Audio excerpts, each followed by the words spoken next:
Olá pessoal, nós vamos dar continuidade à nossa aula do sexto ano do conteúdo de História e a nossa aula hoje irá trabalhar sobre os povos indígenas da América. Ou seja, vamos dar continuidade ao estudo que nós começamos na aula anterior, quando nós trabalhamos os povos, o povo asteca, e conhecemos um pouco da sua cultura, da sua civilização, da sua forma política, da sua forma econômica, tá bom? Hoje, no nosso conteúdo de continuação, trabalharemos o povo maia, onde na página do livro de vocês, ele se encontra na página de número 141 a 143. Então, vamos lá, vamos continuar os nossos conteúdos e falar e conhecer um pouco sobre esse povo, tá bom? Os maias. Os maias é uma civilização que habitava nas regiões de florestas tropicais, na parte central da América, semelhante aos povos astecas e aos povos incas. Os incas mais ao sul. Mas os maias eles vão se estender desde a região do que hoje é a atual Guatemala até a península de Yucatán, que é o atual México.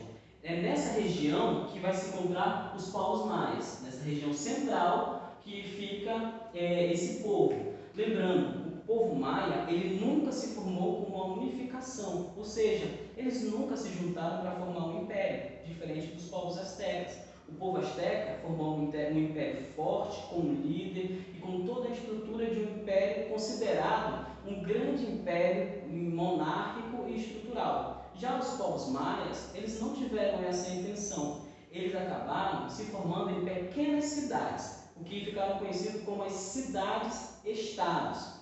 Essas cidades-estados são cidades que eram independentes politicamente, eram independentes na questão econômica, eles não tinham nenhuma ligação uma com a outra nas questões de leis, ou seja, cada cidade tinha sua forma de governo e sua forma administrativa e sua forma de justiça. Mas eles se caracterizavam como civilização justamente pelo fato de terem a mesma religião, a mesma língua, a mesma escrita, e isso ligava e os formava como civilização. Então, essa civilização ela tem essa diferença. Estruturalmente, socialmente e politicamente, ela vai ser caracterizada dessa maneira, como uma cidade-estado. Lembrando, o imperador, ou aquele líder maior da civilização maia, ele era considerado a representação divina, ou seja, ele era a figura de Deus na Terra e ele representava a maior e mais poderosa figura e personagem dessa civilização. Vamos ver também que a sociedade maia ela é dividida em duas classes. A primeira classe é aquela classe que habita, ou seja, que mora na zona urbana. A segunda classe é a que mora na zona rural. Dentro da classe que mora na zona urbana, nós vamos ter os nobres, que é formado pela família real. Depois dos nobres nós vamos ter os sacerdotes, que são responsáveis pelos cultos. E mais do que isso, eles eram os detentores do conhecimento, eles eram a parte intelectual da civilização maia. Nós vamos ter também os chefes militares, que são aqueles que vão ser comandantes nas batalhas e nas guerras. E também vamos ter um outro grupo que faz parte dessa sociedade urbana, ou dessa linha urbana da sociedade, que é os administradores. Os administradores vão ser responsáveis pela cobrança de impostos, responsáveis pela cobrança de tributos, que vão dar fundos ao Império Maia, a esse grande e composto império. Já na questão do grupo que vivia na zona rural, existem duas linhagens, os camponeses e nós vamos ter os trabalhadores urbanos. Os camponeses são responsáveis pela agricultura, plantação, colheita, e já os trabalhadores urbanos são aqueles que vão da zona rural para as cidades, construir os templos, construir as grandes estradas, as grandes pontes que existiam nessa civilização, ok? Nós vamos ter um modelo, as grandes pirâmides maias, que são construídas por esses trabalhadores, e esse é o símbolo cultural dessa civilização.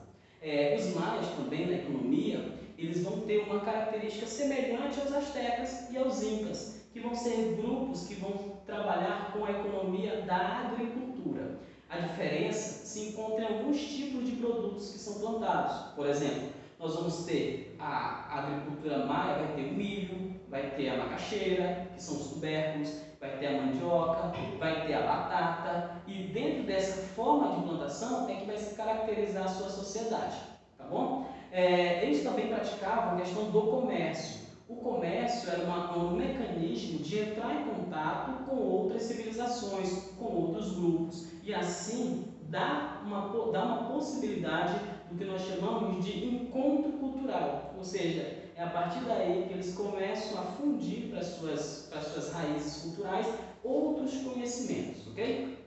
Nós vamos ter também a questão das grandes pirâmides, que é outro elemento cultural, as figuras, as escritas, a elaboração de calendários precisos, que ajudaram tanto na parte econômica como na parte das plantações. Os calendários precisos, por exemplo, os maias, eles estabeleceram um calendário de 365 dias, semelhante ao nosso. E isso possibilitou eles fazerem, por exemplo, a época da colheita em períodos certos, a utilização da terra em períodos corretos, que possibilitavam cada vez mais usufruir, ou seja, se beneficiar do que a terra poderia dar, tá bom? O artesanato também é uma outra realidade com os maias. Eles teciam tecidos de sedas, eles faziam panos, eles faziam panos de linho, de seda, que acabaram no futuro cativando aqueles povos que vieram da Europa. Nós vamos ver que os maias também têm uma questão da escrita. Eles também desenvolveram uma escrita que é muito semelhante à dos egípcios, através de símbolos, a escrita hieroglífica. Essa escrita possibilitou, além de guardar sua história, possibilitou guardar informações administrativas, como o número de colheitas, o número de cabeças de boi, o número de plantações. Os cálculos começaram a surgir, então a escrita se torna essencial para o desenvolvimento dessa civilização. Então, nós terminamos aqui a nossa aula, e para a próxima aula nós vamos ter um exercício que se encontra na página de número 154, todas as questões, tá bom? Aguardo você encaminhar as respostas para mim, e assim eu posso dar continuidade ao nosso conteúdo na próxima aula. Até lá, tchau, tchau!